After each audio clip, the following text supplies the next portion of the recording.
Hello everyone, Blessed Espet. If you're watching this on the 5th of March, the day that I'm recording this, I wanted to do a video today talking about living authentically and following our path truthfully. And I talk about this a lot in my own journey, and I talk about this a lot with my clients, and I talk about it a lot in the videos that I make. Following our own paths and the gift that is, and the beauty that is, and the commitment that becomes for us in our lives, especially when it's related to our spirituality and living the inner self and the inner realm also outwardly as part of our outer journey as well. For most of us, even if we haven't had traumatic childhoods related or regarding these types of issues as far as living authentically goes, for most of us, we find at one point in our life or another that we step out of balance with living authentically, and we've really become or taken on the identity of what someone else or a group of other people have asked us to become. And so I want to talk a little bit about this area today because it seems to be coming up a lot with people that I work with in sessions, and also with some viewers sending me some messages. So I'm going to be using tarot a little bit here and there. I will be specifically using the Tarot of Vampyres deck, so you might not associate some of what I'm going to talk about with the cards that I use. And I would encourage you to read Ian Daniel's book Phantasmagoria if you feel drawn to explore these cards in a slightly different way than the traditional Rider-Waite system. So a lot of times in our life when we're walking our path, we will find that we kind of step off of the path and we get a little sidetracked. And that's a key to what I want to talk about today, because a lot of times when we make huge adjustments and huge changes in our lives, and we really feel like we are living authentically, we feel then that we've set the course and that's not going to change again for us. Like, well, I've got that done, I don't have to worry about that anymore. But this is something that we will all need to find a balance with continuously in our lives, because we are always kind of confronted with others' ideas of what they would like for us to do with our lives or who they would like us to be, and also our own insecurities, which can cause us to step off of the path of authentically and fearlessly and confidently being ourselves and step into a more fearful, smaller space in order to make other people feel comfortable with who we are. And we might find that this comes up spiritually. It could come up in the workplace, where perhaps the people that we're working with are really wanting us to follow a certain path, and that could be, as far as who we are at the job, but also perhaps who we are in our personal life or our spiritual life or emotional life as well. And so we can find that we kind of step off of that path and we step into the energy of the Hanged Man in tarot, where we really are giving over our energy to someone else. We become a martyr. And so the truth of our inner self can feel like it's being cut off and it's dying in order to live up to what someone else feels is the right choice for us. And so we can step into the energy of the Devil card as well, where we find that we're bound in chains, and yet the chains are actually of our own making. So when we find ourselves in this type of space where we're not living authentically, where we're not speaking our truth, and we're not following our passion and our dreams, we're not following our bliss, as I love to quote from Joseph Campbell, how can we shift and step out of that space? And how do we know that we've stepped into that space in the first place? Perhaps we feel so busy and so convoluted that we can't even see what we've stepped into. So I would say to you that when we're not living authentically, we really feel that personally as a deep level of unfulfillment, of not being fulfilled, not feeling happy, not feeling heard, we're loved or valued for who we are. If we find that we're constantly editing ourselves, and not in a way of being loving in our speaking, but if we're editing our true inner self in order to make other people feel comfortable with having a conversation with us, or with us being on the workforce, or whatever it may be, if we're really having to edit our true sense of self, and it doesn't feel good, it doesn't feel authentic to do that, that's a sign that we've stepped off of our own path of authenticity and living our true dreams and being our true selves, and are now becoming what we would like someone else, or what we would like someone else to believe we are, or what someone else wants us to be. Now, if you've had a pattern of this throughout your life, it becomes second nature to do this. And so you will find that you step into this pattern extremely easily with other people, and that you don't even realize you're doing it until a great amount of time has gone by, and you've actually started doubting and questioning your personal journey, and are now taking on someone else's ideas and beliefs and thoughts for who you should be, or what you should do, or what you should believe or think in your life. So we can find that the Chariot and Temperance's energy become out of balance for us, and that we're working with the shadow aspects of these cards, where we're giving over too much, or we're achieving a level of comfort in our life, but at what cost? And the cost is too great for our personal integrity, and we're not able to be ourselves. We're constantly putting on a face for someone else. So we're actually working with the shadow energy of these two cards. And that's when we then need to step into the energy of the Seven of Skulls. So, especially in the Tarot of Vampires, the Seven of Skulls is encouraging us to stop and to review our entire current reality and what we're experiencing, and be ruthlessly honest with ourselves about where we're lying to ourselves and to others, where we're not being our authentic self, where we're not keeping the integrity of our value and our worth, and where we're letting go of that, and we're kind of covering over and trying to make other people feel comfortable, or trying to make sure we physically are safe, or are making the money that we need to make, or are meeting the people that we need to make. When we step into those spaces, the Seven of Skulls is vital, because this is a review period, and this is when we stop and look at where we are, what we're not okay with, and then we start to review how we can let go of that, and then how we can encourage what's working in our life and grow that aspect of our life as well. So you'll quite often find that this is a time when you step into, if we're looking at this in the major arcana, the Hermit's energy. So let me see if I can pull him out. So this is when we're stopping, we're reviewing where we are, how we got there. We're being really honest with ourselves about what we've done that's gotten us there.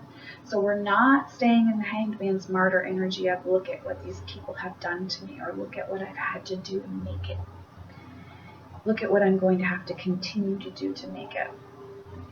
This is actually looking really honestly at how we have cut off pieces of ourselves, and how we've let go of ourselves.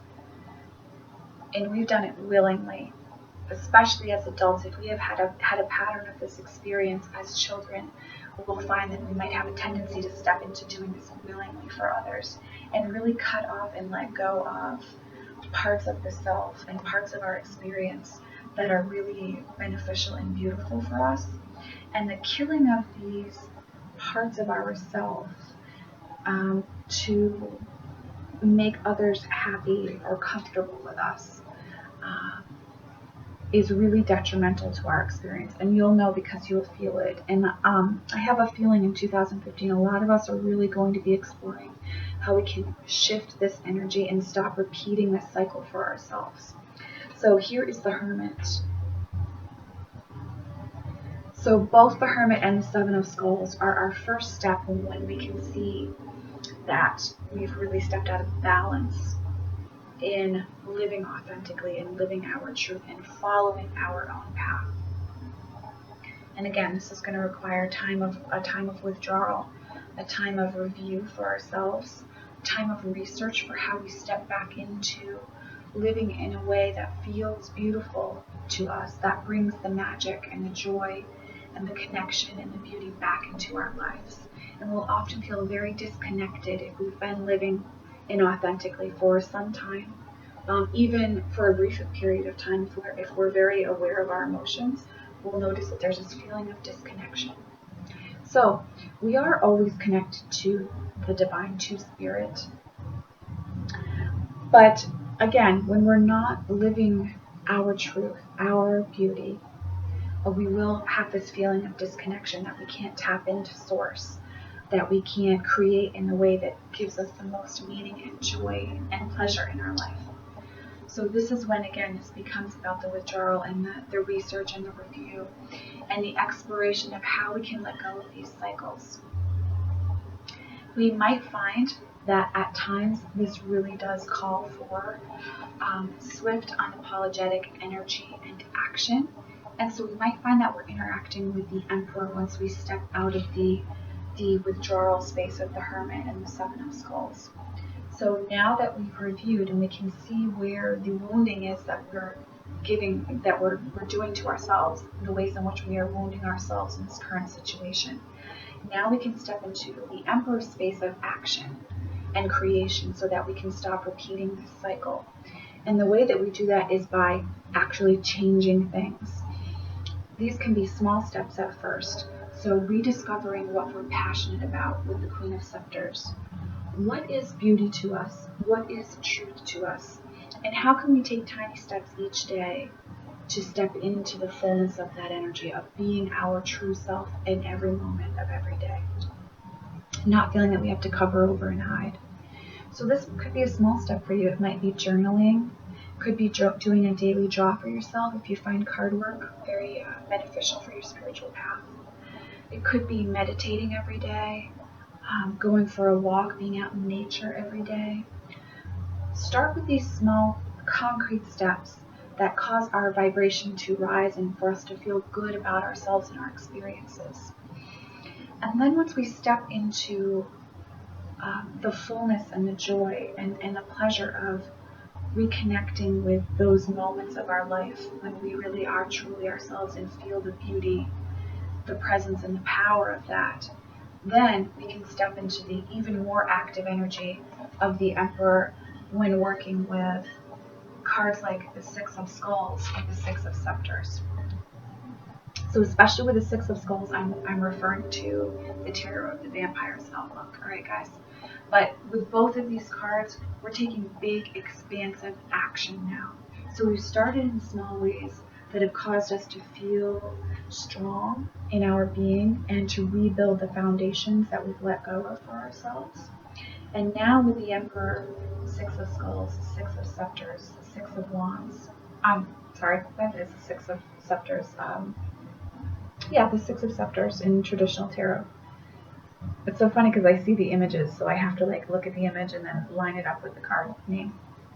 But then as we interact with these energies, that's when we can start taking more expansive, profound action. And we might find that a large change is required in our life, and that can feel really scary. And it's probably why we stepped off of our authentic path in the first place, because we felt held hostage in order to make ends meet, or to take care of our children or loved ones, or to be accepted by a certain section of society, or whatever it is that we're currently experiencing. So this can be very scary, and that's why we start with the smaller steps of the Queen of Scepters as far as what feels good for us and shoring up, building up those positive foundations for ourselves. And then we can make the radical changes in our life that quite often is necessary for us to do. So it might mean that we leave a job we've worked at for some time and that we've really stopped living authentically in order to be at. It could mean that we move out of a home or work where our true self is not appreciated, that we end a relationship, that does not feed our soul, that we end a friendship that perhaps has been ongoing for many years and that it's now just run its course and it's time to let go of it. So we step into that large action space.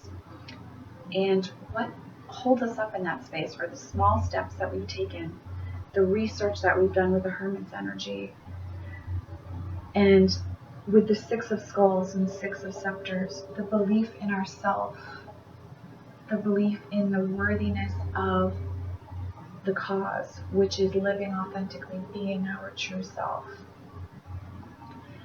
That is what causes us to be successful in these instances and to really step back onto the path of our truest self and follow that unapologetically and fearlessly. So these cards create an arc for us and a storyline for us when we're experiencing these types of loss in our life. And it is a loss because when we let go of our inner flame and our truth, it is a death that occurs. So this is the story arc through tarot of how we step out of that space. And it's by starting small and feeding the flame again, feeling it rise again, recalling what it's like when we're connected and when we are able to be our true self with others, and the power that lies within that and the worth that we actually have with others. Because a lot of times when we're dimming our flame to make other people feel comfortable, we feel that we're making ourselves and them safe. And we're actually missing out on a lot when we're not being our true self. So through these steps, we can start to see how we can be in our truth with others in a loving way and speaking authentically all the time. And we might find that the circumstances that we've been dreading, perhaps we have to change them. We might have to work with the Emperor and the Six of Skulls and the Six of Scepters in that way, or they may change at their own accord, because as our vibration shifts, the situation's vibration can then shift as well, and there can be changes that occur across the board. So there are many ways that this can play out, but the story really starts getting juicy, as one of my friends would say, and beautiful when we refuse to dampen our flame, when we refuse to live inauthentically, when we refuse to continue not using our voice any longer in our lives. And as I said, this is a story and a cycle that we might find it's very easy for us to repeat. And so working through the archetypal energy of each of these cards in the story arc is a very helpful way for us to tap into when we've stopped living authentically and how we can get back onto the path that brings us the most fulfillment and joy. And our path for each of us looks different. So for some of us, it is more of a spiritual alignment with our truth. Perhaps it's more of a whole body picture, a whole full circle picture of what that path looks like. But allow yourself to have an awareness of that path and to honor that path in all ways in our lives. So I hope if you're really finding that you've lost your voice, that you're feeling disconnected in your life, that this arc of cards and tarot and these steps can help you to step back onto that path that feels so beautiful for you. Anytime that we are not speaking our truth, that we're not living authentically, that is a clear sign from our higher self, from the universe, from spirit, however you would like to look at that, that we've made a turn that's perhaps not best for us. And it is a good time to review and then make concrete changes for ourselves so that we can step back into a space of connection, empowerment, peace, joy, passion, and pleasure in our lives and on our paths. So I am sending you all many blessings and much love. I'm wishing you a beautiful esprit this evening, and blessed be to all of you. Much love, guys.